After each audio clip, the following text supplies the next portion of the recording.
ગુજરાતની અંદર બે પેટા ચૂંટણી માથે છે અને કોંગ્રેસ અહીંયા મજબૂત થવાની જરૂર છે કારણ કે સત્તામાં તો તે નથી પરંતુ સત્તામાં જે રીતે આવવાના સપના જોઈ રહી છે કે કોંગ્રેસ છે 2027માં જબરદસ્ત રીતે ગુજરાતમાં સત્તા ઉપર આવશે તેવી વાત કરી રહી છે પરંતુ અત્યારની પરિસ્થિતિને જોતા ક્યાંય એવું લાગતું નથી કે કોંગ્રેસ છે તે સત્તામાં આવશે કારણ કે એક પછી એક કોંગ્રેસના નેતાઓ છે તે કોંગ્રેસ હાઈકમાન્ડને ઝટકા ઉપર ઝટકા આપી રહ્યા છે, કોંગ્રેસની સામે બળવો કરી રહ્યા છે કારણ કે અંદરના નેતાઓથી એમને નારાજગી છે। ભાજપમાં આપણે જોવા જઈએ તો ખુલીને કોઈ એકબીજા નેતા ઉપર નથી બોલતા પરંતુ કોંગ્રેસના નેતાઓ ખુલીને બોલી રહ્યા છે અને રાજીનામું પણ આપી રહ્યા છે। હવે કોંગ્રેસના જે પ્રવક્તા છે અમિત નાયક તેમણે હવે રાજીનામું આપ્યું છે। કયું કારણ છે તેમની સ્પષ્ટ વાત કરીએ કારણ કે સીધું જ સોશિયલ મીડિયા ઉપર રાહુલ ગાંધીને પત્ર લખવામાં આવ્યો છે કારણ કે જે રીતે તમે જોઈ રહ્યા છો કે અત્યારે જે અમિત નાયક છે સૌથી પહેલા તો એક પોસ્ટર છે તેઓ ફાડી રહ્યા હોય એવું દેખાય છે અને પોસ્ટરની અંદર જે હિંમતસિંહ પટેલનો ફોટો છે તેમના ઉપર ધ્યાન કેન્દ્રિત કરી રહ્યા છે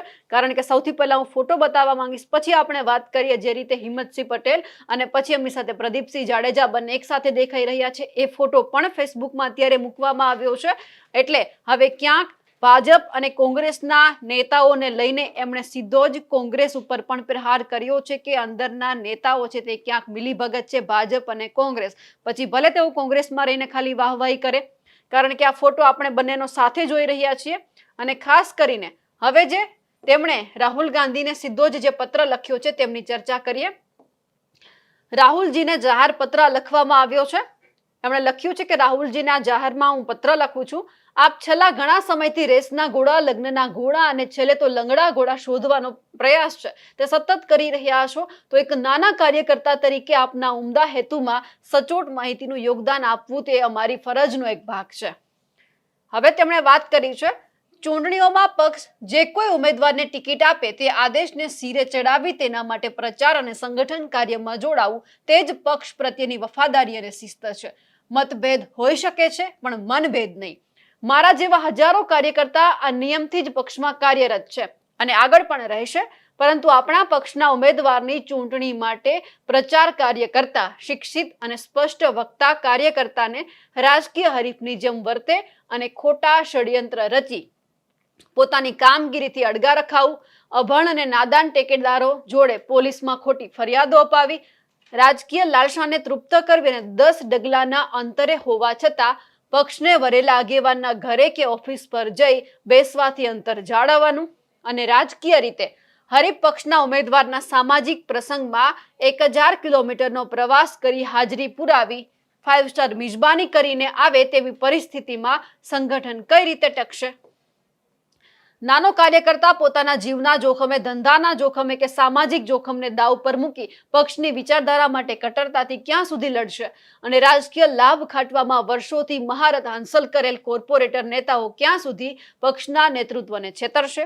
આવી બાબતે ગંભીરતાથી વિચારવાનો સમય આવી ગયો છે અને જે સાચો અવાજ ઉઠાવે તેને શિસ્તના નામે ડરાવવાનો પ્રયાસ બંધ થાય અને કેટલાક સ્પષ્ટ, કટ્ટર અને આકરા રાજકીય નિયમો નાનાથી લઈ પ્રદેશના શીર્ષ નેતૃત્વ સુધીના તમામને માટે લાગુ થાય તો જ રાહુલ ગાંધીના પ્રયાસો સફળ થશે તેવી અપેક્ષા છે।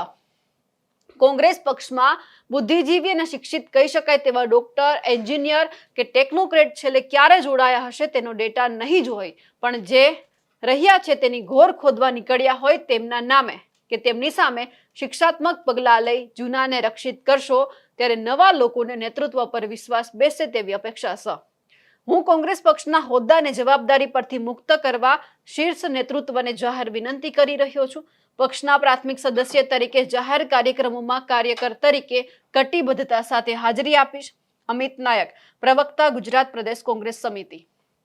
હવે અહીંયા સ્પષ્ટ એમણે કહ્યું છે કે 1000 કિલોમીટરનો પ્રવાસ ખેડી અને જે નીચે એમણે ફોટા મૂક્યા છે હિંમતસિંહ પટેલ છે તે પ્રદીપસિંહ જાડેજાના કોઈ ખાસ પ્રસંગમાં હાજરી આપે છે એને એમની માટે ટાઈમ છે પરંતુ કોંગ્રેસના નાના કાર્યકર્તા કે કોઈ પણ બીજા નેતા છે એમની સાથે ચા પાણી કરવા માટે, બેસવા માટે કે એમને મળવા માટે હિંમતસિંહ પટેલ પાસે સમય નથી।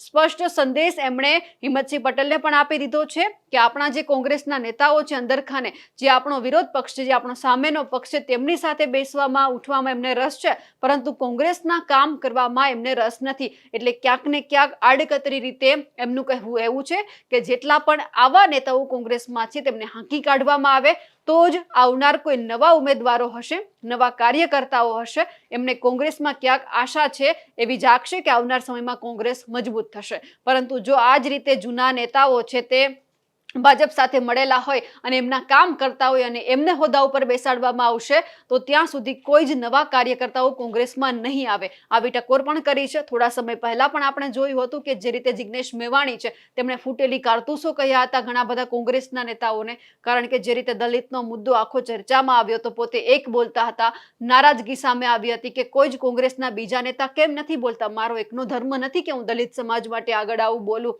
કારણ કે જ્યારે બીજા સમાજની ક્યાંક પરિસ્થિતિ છે કે એમના લોકો મુશ્કેલમાં મુકાય છે તો બીજા નેતા આગળ આવે છે, પરંતુ દલિત સમાજ મુદ્દે કેમ નથી આવતા. એટલે ઇશારો કોંગ્રેસના એ નેતાઓ પર પણ હતો કે જ્યારે પાટીદાર સમાજમાં જે પાયલ ગોટી સાથે થયું હતું એ મુદ્દે બધા બોલ્યા હતા, પરંતુ દલિત સમાજ વખતે અમરેલીની જ ઘટના હતી તો નહોતા બોલ્યા. એટલે ક્યાંક ઇશારો પણ હોય. પછી આ બધું ઠારવા માટે ક્યાંક શક્તિસિંહ ગોહિલ છે તે પણ અમરેલી ગયા હતા, કારણ કે એવું બતાવવા માટે કે નારાજગી નથી. કારણ કે જિગ્નેશ મેવાણીએ સ્પષ્ટ કહી દીધું હતું કે હું કડીમાં પ્રચાર કરવા નહીં જાઉં, કારણ કે મારો એકનો કોઈ ધર્મ છે નહીં કે હું એકલો બોલ્યા કરું, એકલો ન્યાય અપાવવા કરું.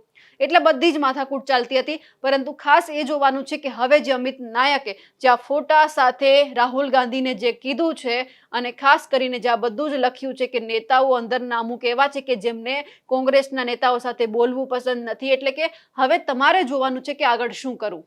પરંતુ જ્યારે માથે ચૂંટણી છે ને આ બધું જ હવે જ્યારે ઉઘાડું થઈ રહ્યું છે ત્યારે હવે કોંગ્રેસનું જે શીર્ષ નેતૃત્વ છે તે કેવા નિયમો લઈને આવે છે, તે શું કરે છે એ ઉપર સૌ કોઈની નજર છે. અમારા અહેવાલને લઈને આપનું શું કહેવું છે કમેન્ટ કરીને ચોક્કસથી જણાવજો. સાથે જ અમારી નિર્ભય ન્યૂઝ ચેનલને લાઇક, શેર અને સબસ્ક્રાઇબ કરવાનું ભૂલશો નહીં. નમસ્કાર.